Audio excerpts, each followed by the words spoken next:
Well, here we are at week number 3 of our series, Weeds in My Garden. And if you've been engaged up to this point, you'll know that the first 2 weeks that the title comes from the line of a song that talks about how we tend to present that everything about our life is roses, when in reality, we're hiding the weeds in our garden. And in this case, we are talking all about mental health.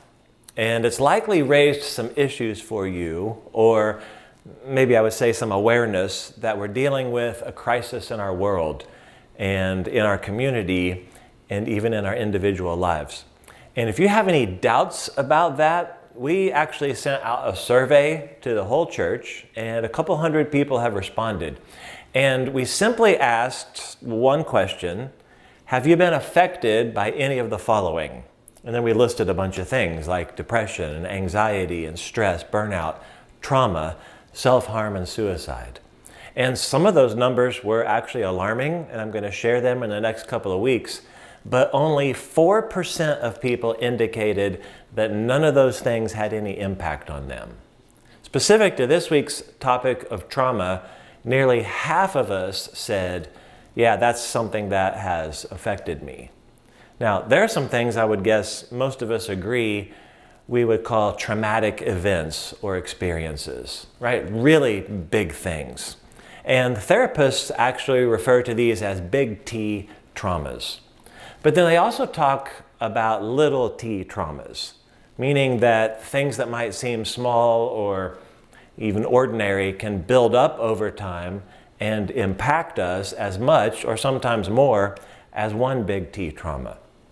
And the trauma we experience in our lives is not the mental challenge, but the result of our traumas can have an ongoing and lasting effect on us in a variety of ways.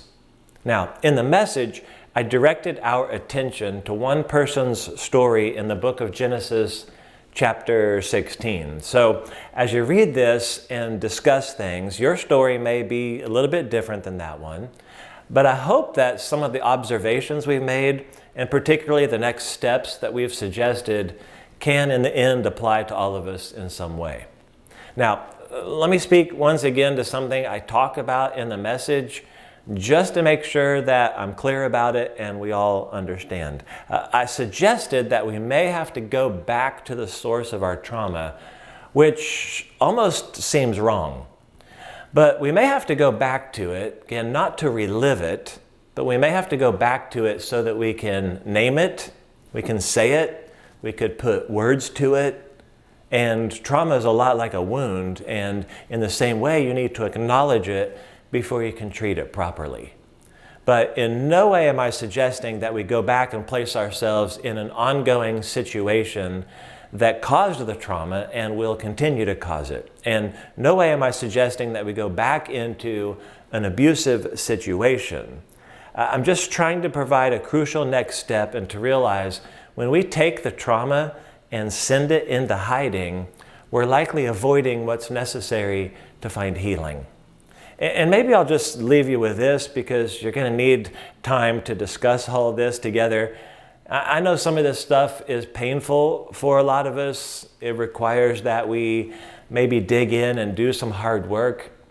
And even when it may seem impossible or unlikely, or that it's maybe a far off in the distant future kind of a thing, I want to dangle some hope in front of you, because I truly do believe it's possible that the most painful event or experiences in your life can truly lead you to your most personal encounter with God. If we allow what has happened to us in our life to lead us to Him, and then together walk into what's next.